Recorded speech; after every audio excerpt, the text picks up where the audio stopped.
Dimensión con Dionisio Gutiérrez.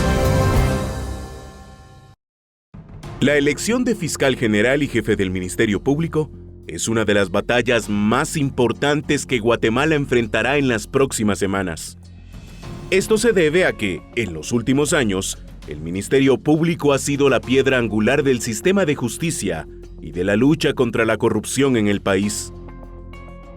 La comisión postuladora que elegirá al fiscal general está conformada por 15 personas, entre los que se encuentran el presidente de la Corte Suprema de Justicia, los decanos de la carrera de Derecho de todas las universidades del país, el presidente del Colegio de Abogados y el presidente del Tribunal de Honor del Colegio de Abogados. El fiscal general será designado por el presidente de la República, escogiendo de una lista de 6 candidatos que le debe presentar la comisión postuladora en las próximas semanas para que la decisión sea tomada antes del 15 de mayo, fecha en la que termina el periodo de Telma Aldana al frente del Ministerio Público. De la elección de un fiscal general comprometido con la justicia depende que la lucha anticorrupción pueda continuar, que la colaboración entre la CICIG y el Ministerio Público sea exitosa y que se continúe fortaleciendo el sistema de justicia. Elegir a un fiscal general comprometido con intereses espurios significaría un enorme retroceso para el país y su institucionalidad. Como ciudadanos, debemos estar vigilantes y ser conscientes de la importancia que tiene el proceso de elección de fiscal general en este momento.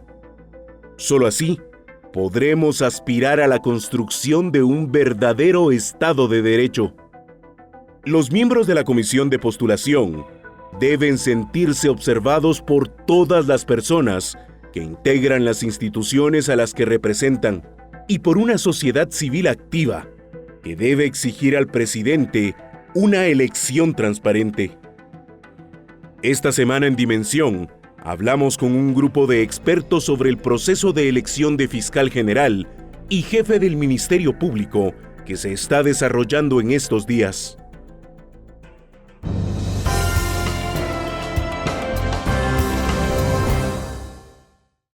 Hoy vamos a hablar sobre la elección del fiscal general y tenemos a 3 abogados. En primer lugar, al licenciado Elvin Díaz, director ejecutivo del ICCPG, al licenciado Alejandro Valdizón, abogado, y al licenciado Gustavo García Fong, investigador de ACIES. Vamos a hablar sobre este proceso de elección de fiscal general que no deja de ser controversial, sobre todo por el contexto que está teniendo el país de lucha contra la corrupción y la polarización que ha creado pues, los casos que ha iniciado el Ministerio Público y la CICIG, y el hecho de que se ve este proceso electoral este proceso de elección, como determinante en cuanto a si se sigue o no con la lucha pues contra la corrupción. Quisiera comenzar preguntándoles, ¿ven ustedes que este proceso está siendo llevado pues adecuadamente? ¿Qué accidentes, qué cuestionamientos se pueden hacer hasta el momento? Licenciado Díaz, empecemos con usted. Bien, buenas noches a los colegas y gracias por la invitación. En cuanto a la pregunta, me parece a mí que si uno analiza el proceso ya que está finalizando, porque ya estamos en la última etapa, de hecho el 16 diríamos que está programada la elección por parte de la Comisión para la elaboración del listado, y finalizaría ya su papel, ¿verdad? Porque ese listado se traslada después al presidente de la República. En términos muy generales, muchos analistas y algunos medios han apuntado de que se evalúa bien, digamos, sobre todo en el aspecto de la publicidad y la transparencia del proceso. Creo que ahora todas las guatemaltecas y guatemaltecos hemos podido acceder a la información inmediatamente y la toma de decisiones que están efectuando los 15 comisionados que están presentes desde enero en la sala de vistas de la Corte Suprema. Sin embargo, existen ahí algunas situaciones que, pues, de algunos interesados en el proceso, sobre todo organizaciones, algunos mismos candidatos también, han señalado como vicios del procedimiento. Directamente están algunas acciones de amparo que se han presentado sobre el proceso, se han atacado temas de la tabla de gradación, se han cuestionado las decisiones sobre el manejo de las tachas, algunos candidatos desde que se presentó la convocatoria también la impugnaron. Me parece a mí que esas son situaciones ya donde hemos visto que se ha producido un proceso, como lo dije, en términos generales, conforme a la ley. Creo yo que ha sido bien conducido. Sin embargo, existen estas situaciones que después, en algún momento ya están en órganos jurisdiccionales donde se podrá resolver si existió algún vicio. Por el momento no es que ninguna de esas acciones haya prosperado. Solo recuerdo una de un candidato directamente que por un tema de edad fue que se ingresó directamente entre los aspirantes. Sin embargo, las demás acciones no se han declarado con lugar alguna, digamos, o sea, no se ha otorgado el amparo provisional. Y me parece que a pesar de eso, pues el proceso ha caminado. Hemos visto en las últimas semanas cómo, sobre todo las tachas, pues se discutió, se dio un margen de discusión, sobre todo para el discutir la idoneidad, digamos, de los aspirantes. Y sobre todo en las últimas semanas hemos visto también una discusión muy profunda, muy extensa, sobre la calificación a partir de los elementos de la tabla de gradación. Hemos visto que sí uno podría tener un cuestionamiento sobre la tabla de gradación, sin embargo hemos visto que los comisionados han discutido punto por punto, digamos, los tres grandes bloques de la excelencia académica, la excelencia profesional y todo el tema de proyección humana. Ahí me parece a mí que está tratando en la comisión de mandar un mensaje claro que por lo menos sí está tomando cada aspecto de análisis directamente de los aspirantes. Si bien puede ser un proceso transparente en donde toda la gente pues pueda ver lo que está sucediendo, no necesariamente se garantiza que sea la mejor decisión. ¿Qué elementos pueden encontrarse cuestionables? Empezando por la misma tabla de gradación, que no deja de ser un elemento subjetivo, por más que se le quiera poner cierto punteo. Sí, no, incluso los parámetros que se están evaluando no estamos claros que sean los más adecuados. Y yo me iría un paso más atrás. El mismo proceso de comisiones de postulación, cual está definido constitucionalmente, ya está agotado y desgastado. Este es un tema que eventualmente tendremos que revisar, ¿verdad? Ya la forma en que quedan integradas estas comisiones de postulación y cómo se ha manipulado el sistema, digamos, como temas, por ejemplo, el surgimiento de universidades con facultades de derecho o de fachada realmente para tener un pie metido en este proceso y ejercer cierta influencia, ya es una situación que realmente amerita una revisión luego del desgaste que ha tenido.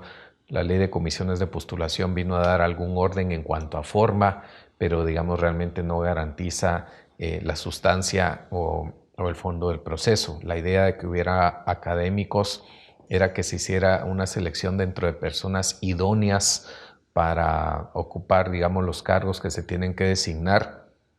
Pero lo que vemos es que, digamos, abogados o profesionales, tanto en el sector público o privado, que tendrían excelentes capacidades para estar al frente del Ministerio Público, difícilmente se interesen, digamos, por la forma en que el proceso se lleva a cabo y se manipula. Y entonces realmente son las personas con un interés particular o personal quienes se postulan a sí mismos y dentro de ellos se tiene que escoger. Es decir, eso es un modelo verdaderamente agotado. En el tema de las tablas de gradación, solo quisiera referirme. Como ya se explicó, pues hay, digamos, 3 puntos importantes, pero mucho se ha hablado sobre digamos, la formación que puedan tener los fiscales en términos de conocedores de la acción penal o del proceso penal, cuando el jefe del Ministerio Público más bien tendría que ser un buen administrador público. Al final del día, el fiscal general no es precisamente, digamos, su labor cotidiana no es la de un abogado litigante, de un fiscal. Para eso, no es el que está investigando. Exacto, para eso hay que tener fiscales muy bien formados, muy bien capacitados, con los recursos adecuados, especializados en los temas que tendrán que perseguir, digamos, según las agencias fiscales a las que pertenezcan. La función del fiscal es la de un administrador, ¿verdad? Alguien que pueda realmente darle la funcionalidad a todo el aparato que tendrá bajo su cargo. Entonces, hasta en ese sentido se podría cuestionar, digamos, el enfoque que se le está dando al proceso. Pero es quien decide también qué casos van y qué casos no van, en última instancia. Desde luego que tiene mucha influencia en ese sentido, ¿verdad? Y no estamos diciendo, lógicamente, que sea una persona neófita en temas de persecución penal, simplemente que hay otras cualidades que también son importantes que yo honestamente no creo que se estén tomando en cuenta. Ahora, lo que uno ve es ya personas que han salido, digamos, de la competencia, si se le quiere llamar así, y algunos se han cuestionado, incluso por ejemplo en el caso de la ex magistrada o ex juez Claudia Escobar, quien pues tiene méritos académicos bastante relevantes. Entiendo que da clases en una universidad en Estados Unidos y que en esta evaluación que se hace pareciera que solo se toma en cuenta el título, pero no necesariamente la calidad del título, y eso hace que entiendo que ella pues esté fuera. ¿Realmente se puede leer esto como ya un vicio del proceso o no? Bueno, en primer lugar, me gustaría destacar que, como ya lo mencionaba el licenciado, hay profesionales muy valiosos en el país que probablemente hubiesen querido participar en el proceso, pero al no existir las reglas del juego claras, donde quien participe sepa a qué atenerse, entonces eso desmotiva la participación de mucho personal calificado. En el caso que usted menciona en particular, considero que la evaluación que se hace de los candidatos debe ser una evaluación integral. Esto significa que hay que ponderar las competencias en materia penal sin duda alguna, porque el trabajo que el Ministerio Público realiza, que es la investigación y persecución penal, pues fundamentalmente va en esa línea. Pero hay otras competencias que también son importantes, como los conocimientos en administración pública, capacidades de liderazgo, experiencia docente en investigación, publicaciones. Entonces, considero que algunos candidatos que han sido eliminados en este momento de la lista, pues puede que no tengan mucha experiencia en materia penal, pero sí la tienen en otras áreas que son determinantes. Por ejemplo, en el caso de la candidata Claudia Escobar, pues ella demostró capacidades de liderazgo en el pasado en temas de combate a la corrupción y la impunidad. Que estuvo dispuesto a denunciarlos, de hecho. Exactamente. Entonces, creo que la evaluación debe ser de manera integral, donde se le asigne el punteo que corresponde a muchos aspectos que son relevantes y no irse o ponderar en exceso uno de todos estos aspectos. Dentro de los candidatos que ya quedaron, ¿se pudiera pensar que hay algunos que pudieran darle más continuidad a la lucha contra la corrupción o que pudieran más bien representar un obstáculo? Les dejo la pregunta porque se nos terminó el tiempo en este segmento. Continuamos con Dimensión.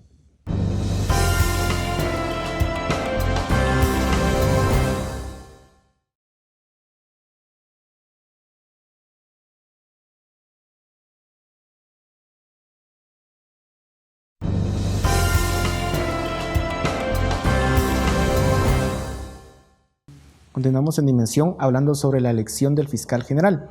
Yo les decía en el segmento anterior, dentro de los candidatos que ya están dentro del ruedo, al momento en que grabamos este programa, faltan algunos todavía, pero podrían pensarse en candidatos que puedan ser abiertamente un obstáculo para la lucha contra la corrupción, ¿o no?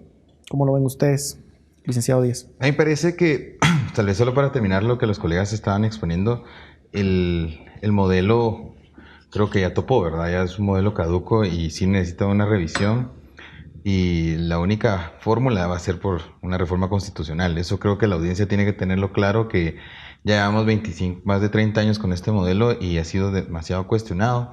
La ley le vino a dar en el 2009, la ley de comisiones de postulación, cierto aire, digamos, un tanque de oxígeno, digamos, un salvavidas a estos procesos, pero ya después de 10 años de vigencia esta ley no está resultando eficiente, sobre todo el proceso en sí. ¿Y por qué, digamos, dónde se ve? Porque al final del día, o al final del proceso, mejor dicho, existe un margen de discreción. Si bien la tabla de gradación sirve, digamos, para evaluar algunos aspectos de excelencia académica, excelencia profesional, hemos visto en casos concretos buenos profesionales o incluso colegas que no participan en el proceso, pero que uno sabe que son gente muy calificada para dirigir una institución como el Ministerio Público. De hecho, se la piensan bastante y deciden no participar. Y cuando vemos buenos candidatos como la ex magistrada que habíamos mencionado, que tiene una hoja de vida intachable y vemos que su nota es la que se conoció hace días, pues uno ve que ahí está pues, sucediendo algo malo y la comisión debió prestar atención a eso, y también el mensaje no es el correcto para la sociedad.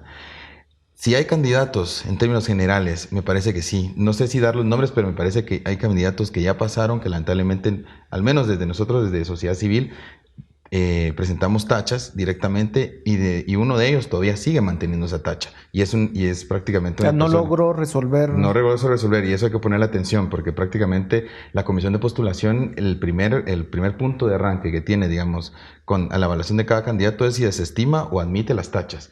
Y hasta este momento hay dos candidatos, una candidata y un candidato, y a ese candidato me estoy refiriendo, que fue presidente del organismo judicial. Prácticamente él no ha desvanecido esa tacha, y al juicio de la comisión queda abierta. Y esa es una persona que sí nos preocupa también, porque digamos, lo decimos con toda la tacha podemos explicarla brevemente, contrató a personas de familiares, o sea, todo un acto de nepotismo directamente cuando la ley lo prohíbe. Eso es alarmante, sobre todo haciendo uso de su cargo que ostentaba en ese momento. Y que hay que decirlo, ese tipo de actitudes son precisamente las que se están persiguiendo hoy en día. Exactamente, ese tipo de situaciones son las que... Y también es un mal mensaje, digamos, para la ciudadanía, que una persona que haya gozado ya de experiencia en altos cargos siga reproduciendo ese tipo de prácticas y aspire a otro cargo alto. Y si hay ahora de lo contrario, digamos, candidatos también que puedan seguir dando continuidad, darle un nuevo giro a la persecución penal. Para mi juicio también tiene que haber una revisión también ya de la persecución penal, de la política de persecución. El Ministerio Público está teniendo también problemas muy serios de sobrecargas de trabajo, está teniendo problemas serios de gestión fiscal, está teniendo problemas de mora. Yo sé que la actual administración ha pretendido dar respuesta no solo a los casos de corrupción, que es como la bandera que le hemos visto a la actual fiscal general, sino también otros aspectos de criminalidad común, ¿verdad? Yo creo que ahí hay mucho que hacer también, y el fiscal o la fiscal que vaya a asumir el cargo debe estar preparada frente a esos retos, y creo yo que hay también buenos candidatos que han sido bien punteados y que ya pasaron este primer filtro, que podrían continuar no solo la lucha contra la corrupción, que es importante, sino también poder tener desde su experiencia, que han sido jueces, que han sido magistrados, pueden también tener un aire muy fresco, o mejor dicho, darle una nueva perspectiva a la persecución penal o a la política de persecución, que creo yo que sí es importante, sobre todo en la criminalidad del día a día, la que afecta al guatemalteco de a pie también. Yo creo que ahí el Ministerio Público tiene que dar un salto cualitativo en su atención y en su modelo de persecución. ¿Ve usted personas que puedan representar un peligro para la institución del Ministerio Público dentro de los que ya están elegidos? Bueno, no elegidos, me corrijo, quienes han... Elegibles, digamos. Elegibles, exactamente. No, desde luego que hay, es parte, digamos, del fracaso del modelo, que se presta a manipulaciones, que se presta, digamos, a influencia de intereses o de sectores políticos, no se diga de la vieja política. Es decir, estas situaciones siempre se dan en tanto el modelo no se revise y no se corrija, digamos, el proceso para minimizar, porque realmente en un país como Guatemala pensar que eso se va a acabar algún día es muy ingenuo, ¿no? Pero desde luego que el riesgo está. Al final del día, la última elección corresponde al presidente de la República. Se, digamos, presentará un listado con 6 candidatos y corresponderá al presidente elegir a la persona. Entonces, obviamente estamos sujetos a la decisión que el presidente haga eventualmente. No me queda la menor duda que vendrán impugnaciones. Ya se sentó un antecedente en ese sentido, y desde luego que algún sector que no esté conforme, digamos, con el resultado, es muy previsible que va a tratar de impugnar. Es un tema que realmente preocupa, porque no es sano para la estabilidad de la institución y la estabilidad política del país que todo se esté judicializando, ¿verdad? Tenemos un proceso malo, un proceso imperfecto, pero tampoco es correcto, digamos, que grupos, ciertos sectores estén recurriendo, digamos, al activismo por la vía judicial para, digamos, encauzar, digamos, la designación de ciertos funcionarios a lo que dichos sectores consideran que debe ser, ¿verdad? O sea, hay riesgos digamos, por muchos lados, por muchas variables que se pueden analizar en este tema. Pero sí, desde luego, pues uno esperaría que obviamente se dé continuidad a los procesos de corrupción, ¿verdad? Pero también coincido que una oxigenación y una revisión de la política criminal es importante. Sin duda el tema de la corrupción ha sido el más visible, el más mediático, pero también hace falta una gran labor en cuanto a la delincuencia común, ¿verdad? Lo que afecta a los ciudadanos de a pie, digamos, todos los días, la delincuencia común, las extorsiones, los robos, los asesinatos, violaciones, una serie de delitos donde las diferentes agencias fiscales tienen que enfocar un poco su política, digamos, incluso ante esta sobrecarga de trabajo que ya se mencionaba, ante, digamos, la imposibilidad de cualquier fiscalía del mundo de poder perseguir todos los delitos, pues pensar en, digamos, en algunos métodos alternos, pensar en, digamos, en fomentar procesos de conciliación donde se repare en los agravios y realmente perseguir los casos de impacto que se tengan que perseguir y pensar digamos, en estrategias más efectivas, ¿verdad? Desde luego, no se puede dejar a un lado el tema de la corrupción, pero también hay otros temas que ameritan mucha atención y que valdría la pena revisar. Entiendo que en el reciente informe que publicó el CIEN en esta semana se habla precisamente que hubo un aumento en la efectividad del Ministerio Público. Entiendo que sí hubo un avance, digamos, en esta gestión, no solamente en el tema de corrupción, sino, digamos, en todos estos aspectos que usted mencionaba. ¿Es así? Sí, es correcto. Antes de responder a esta pregunta, y siguiendo la línea de lo que se conversaba, yo sí querría destacar que la labor que realiza en este momento la Comisión de Postulación debe ser de tal calidad, que la lista que se presente a consideración del presidente de la Nación para elegir a un candidato no tendría que representar ningún problema de la elección, dado que quienes integrarían esa lista tendrían que ser las personas seleccionadas por sus altos méritos de capacidad, idoneidad y honradez. De hecho, teóricamente, ese era el motivo de las comisiones de postulación, quitarle esa discrecionalidad al presidente. Entonces, con lo que se mencionaba de algunos casos que probablemente no reúnan ese perfil, pues precisamente el trabajo de la comisión está en evitar que esto suceda. Por otro lado, pues, como ya lo mencionaban aquí los colegas, los retos que afrontará el nuevo fiscal general y jefe del Ministerio Público, entre otros, está en dar continuidad a muchos de los aciertos que la gestión de la licenciada Thelma Aldana ha obtenido, como por ejemplo, ¿verdad?, impulsar y revisar la política de persecución penal democrática del Ministerio Público, ir alcanzando progresivamente la extensión de cobertura de los servicios en el interior del país, consolidar toda la parte de atención a la víctima, consolidar las políticas de género, impulsar, porque esto aún se encuentra en procesos iniciales, las reformas a la ley orgánica del Ministerio Público, entre ellas las que dan prioridad a la profesionalización de la carrera del fiscal. Pues no es ningún secreto que si contamos con fiscales mejor capacitados y más profesionales, pues se cumplirá mejor la tarea de persecución penal y resarcimiento de los derechos de las víctimas. Entonces, son aspectos que destacan la importancia que tiene esta elección para el país. Ahora, tenemos un problema, porque si bien usted dice que la comisión debería de ser ese filtro, pues sabemos que, como ustedes ya mismo lo han mencionado, esa misma comisión puede estar infiltrada por intereses que muchas veces pues no son los legítimos, debido a todas estas universidades que se crean con el único fin de influir en este proceso.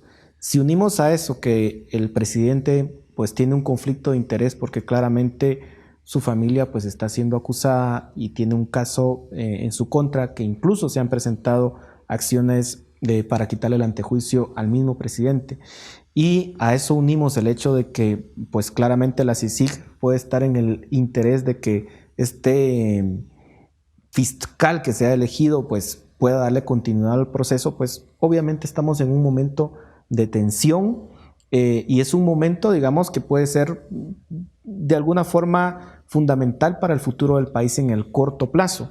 ¿Podría un fiscal que sea no el más transparente, no el más idóneo, darle continuidad a este proceso, o definitivamente después de que se elija el fiscal por parte del presidente, un fiscal que digamos que no esté de acuerdo con todo este proceso, se nos podría caer todo lo que hemos avanzado hasta el momento. Les dejo esta pregunta para el siguiente segmento. Continuamos con Dimensión.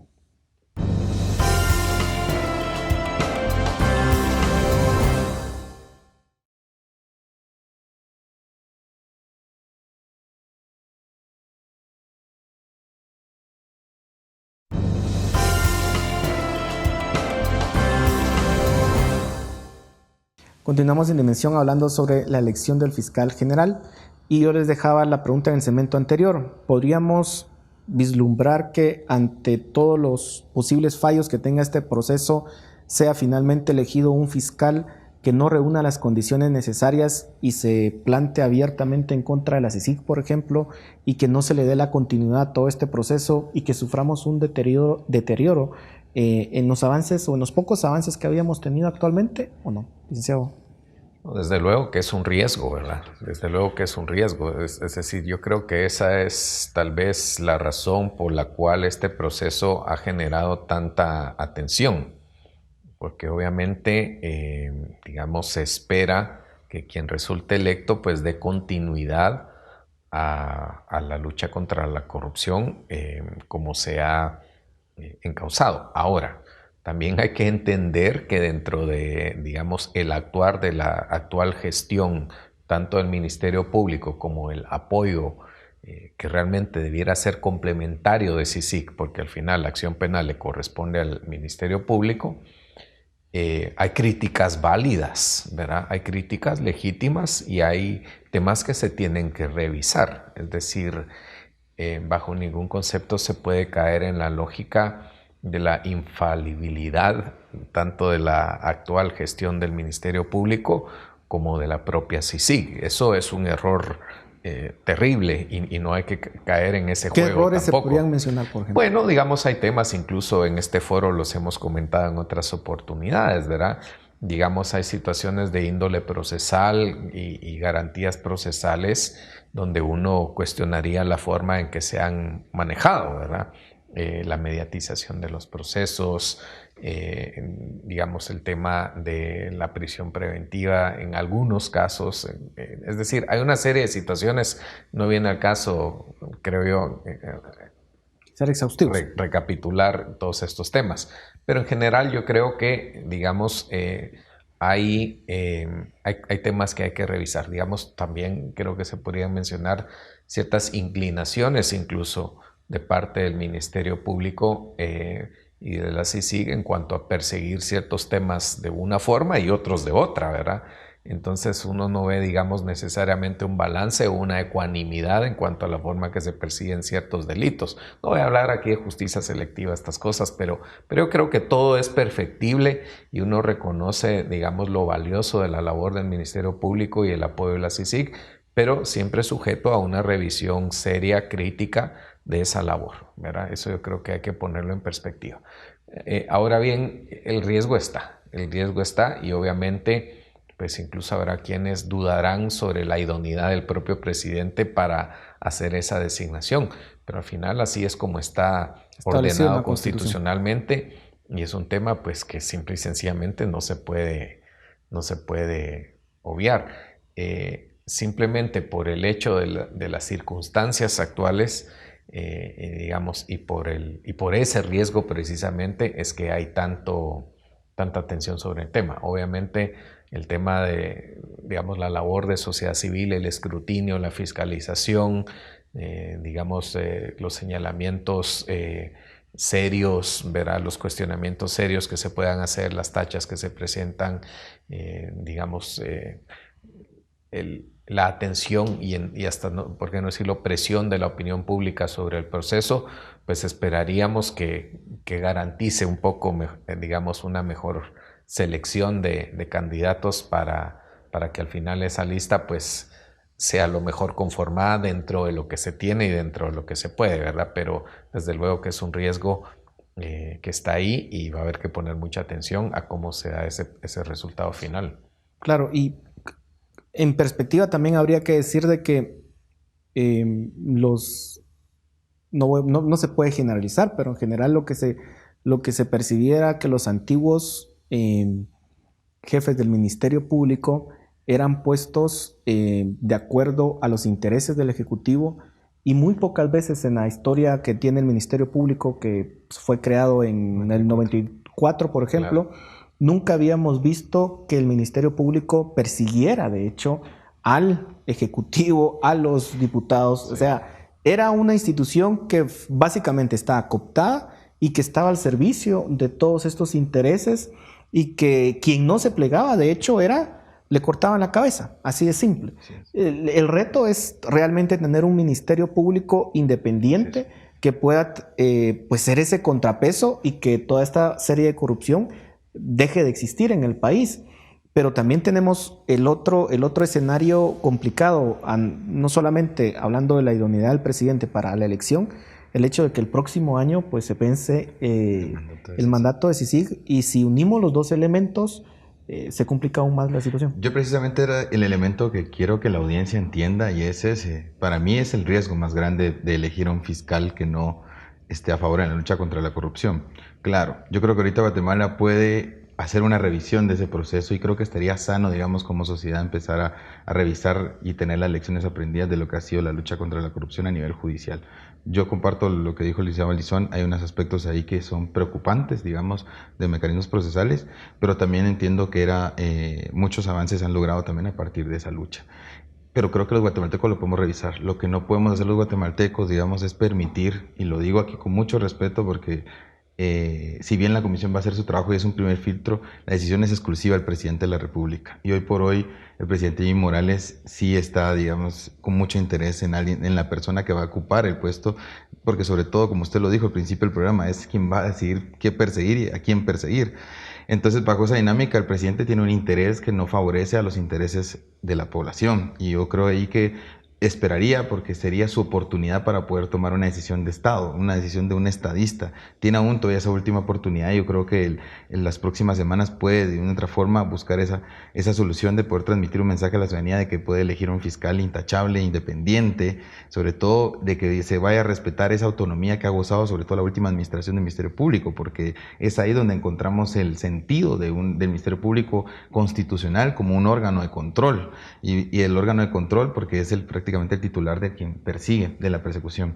Pero el gran escenario, todo indica, digamos, y sigue la misma lógica que se ha impregnado desde el 27 de agosto, cuando el presidente pretendió de una otra forma expulsar del país al comisionado, transmitiendo un mensaje muy equivocado a la comunidad internacional, sobre todo porque la CICIG es un órgano internacional que nace de un convenio internacional directamente suscrito con Naciones Unidas. Ese mensaje, digamos, que se ha repetido después con lo que hizo la parte de la clase política representada en el Congreso, con lo que después fue la aprobación de decretos muy complicados, ese mensaje, y que sigue estando prácticamente, y por eso estamos en una situación de mucha expectativa y de mucho riesgo ante lo que pueda suceder en agosto del 2019, que sigue siendo también decisión del Ejecutivo de renovar o no el mandato de CICIG. El escenario resulta siendo muy alarmante en caso de que una persona no idónea ocupe el cargo de Ministerio Público. Yo creo que, lo digo así de forma muy seria, la ciudadanía tiene que estar muy atenta a lo que vaya a suceder el lunes 16, y que vaya a suceder en las próximas semanas, porque el presidente ya está ante una lista de solamente 6 personas. Y sobre todo, de que no podemos dar un retroceso. No solo sería un retroceso, y lo quiero dejar claro porque estos los que hemos estudiado parte del sistema de justicia penal sabemos que no solo sería un retroceso en materia de lucha contra la corrupción, sería un retroceso también en muchos avances que ha dado el Ministerio Público, como la atención a los usuarios, la ampliación de la cobertura, la expansión de fiscalías especializadas a nivel departamental y municipal. Hay muchos avances en la Fiscalía de Delitos contra la Vida, la reducción de los homicidios en los últimos años ha sido un trabajo coordinado del Ministerio Público con la policía. Entonces, esos riesgos también están ahí y son latentes, y son aspectos que debe tomar en cuenta también la ciudadanía, sobre todo para prestar mucha atención a lo que va a hacer el presidente de la República. ¿Y podría, ante una eventual una mala elección del presidente, hacerse algo, o una vez electo, pues ahí se murió y ya no hay nada que hacer? Se nos terminó el tiempo en este segmento, pero empezamos con usted, licenciado, en el próximo. Continuamos con la iniciación.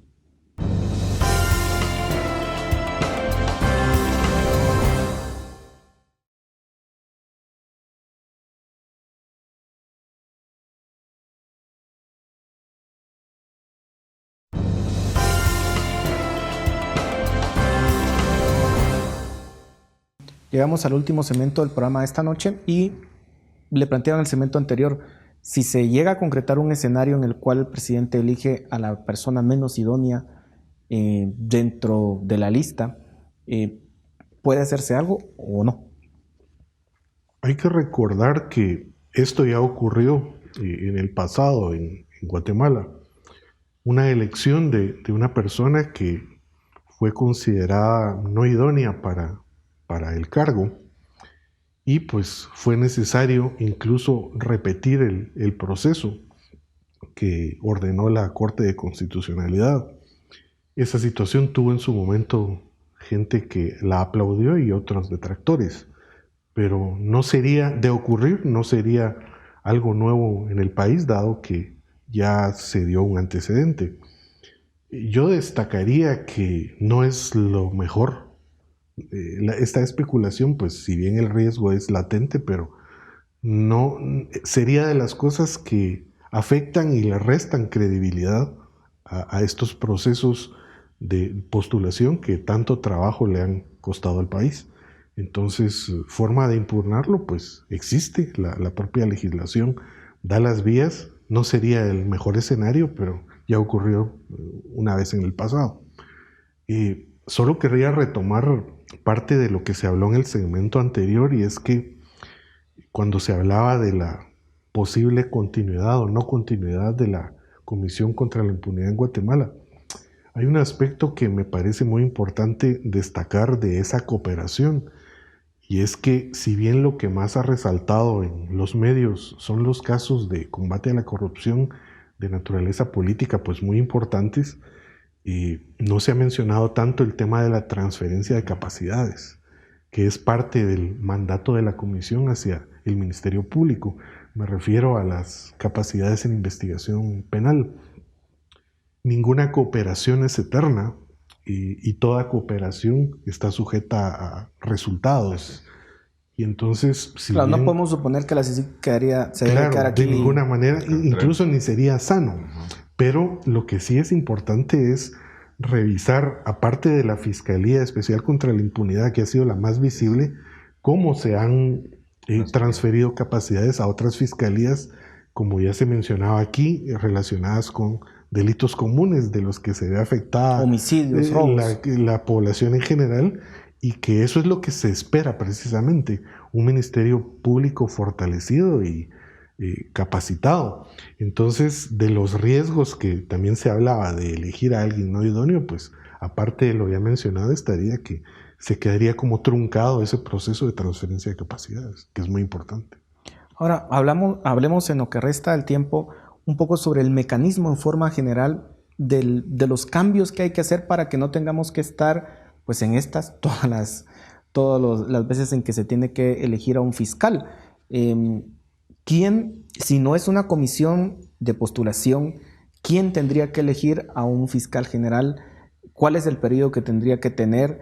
Se dio un avance, entiendo, en el sentido de que el presidente ahora ya no puede remover al fiscal general a su antojo, como se había dado en el pasado.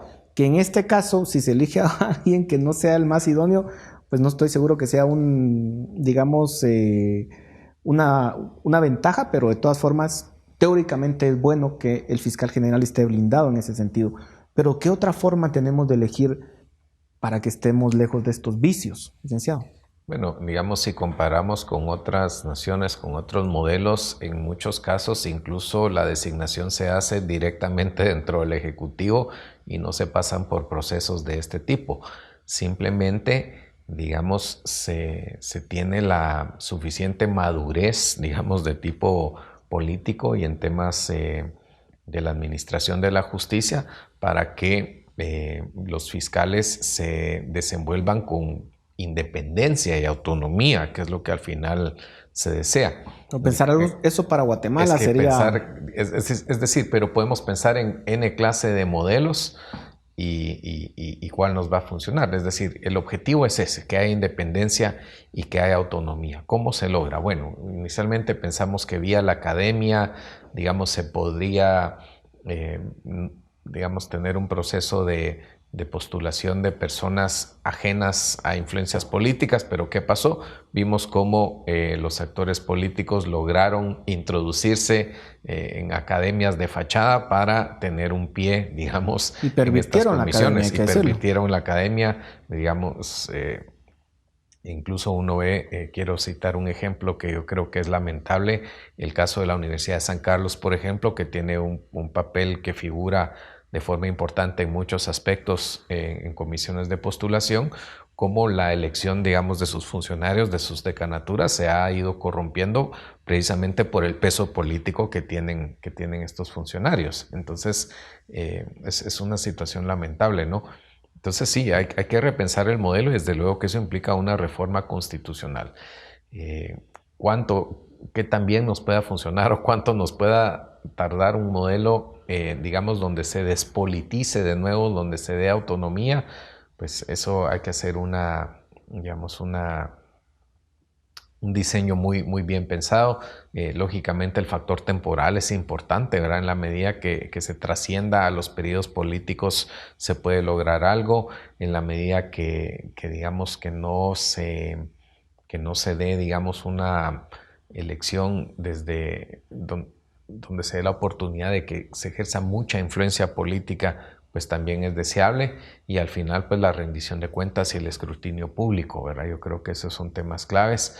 Y por supuesto, pues los balances de poderes, llamémosle de una estructura republicana, ¿verdad? El control judicial, tanto de las acciones de los políticos como de las acciones del propio Ministerio Público, digamos, ya sea en cuanto a respaldar o en cuanto a revisar, digamos, acciones no correctas.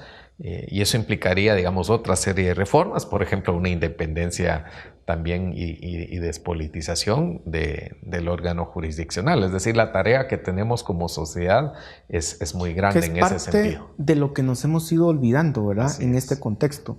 Que claro, estamos en un momento coyuntural en donde se habla de casos, pero también tenemos que pensar en cuáles son las reformas que garanticen. Y en eso la discusión creo que pues se ha quedado un poco al margen. Sí, totalmente. Yo quería sumar ese ingrediente, digamos, a la discusión sobre, más allá de la reforma constitucional que conllevaría, digamos, cambiar el modelo de elección que tenemos. No solo es la reforma a la justicia, digamos, o la elección de las autoridades del sistema de justicia la única pendiente. El hecho de que podamos ver en otros países sociedades que democráticamente están más consolidadas, donde una elección de fiscal general corre a cargo exclusivamente del presidente de la República, es porque tienen una cultura política más elevada, una madurez ya comprobada. Son sociedades que han pasado, digamos, con un constitucionalismo por más de 100 años. Entonces no tenemos opción nosotros. Nosotros tenemos que empezar a dar los avances hacia hablar de un pacto de país, hacia hablar un modelo de ponernos de acuerdo los distintos sectores y ir buscando el bloque de reformas necesarias. Más allá de la reforma a la justicia, yo siempre he planteado que una reforma, la inicial debe ser la reforma política.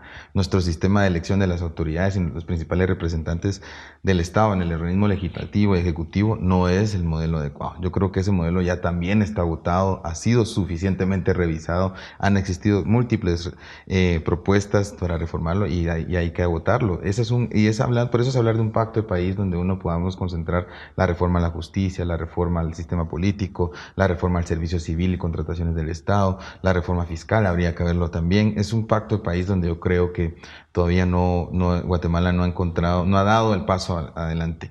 Como dirían algunos analistas, el trabajo decisivo del Ministerio Público es limpiar la casa. El ordenar el nuevo hogar, digamos, en la nueva Guatemala que queremos, corresponde a todos los guatemaltecos y guatemaltecas. Es ahí el punto pendiente y que deberíamos de ya empezar a dar ese paso. Y ojalá que lo podamos dar. Lo cierto es que tanto la comisión como el presidente tienen una labor y una decisión que puede resultar o bien fundamental para que siga este proceso en contra de la corrupción, o bien puede resultar catastrófica para lo que nosotros podemos considerar un proceso de cambio en el país. Y lo único que uno podría esperar es de que tanto la comisión como el presidente puedan asumir, como lo decía usted, la visión de Estado, el hecho de que no se tienen que seguir o perseguir intereses individuales, sino que hay que pensar en el país y que ojalá que no vayan a sacrificar al país y los avances que se han hecho por una cuestión y un interés personal. Ojalá que así sea. En todo caso, muchísimas gracias por su análisis. Creo que los vamos a tener que seguir invitando porque este proceso continúa. Así que sin duda alguna, pues habrá más análisis que hacer. Así que muchas gracias a ustedes, muchas gracias por su atención y ahora los dejamos con Dimensión Redes.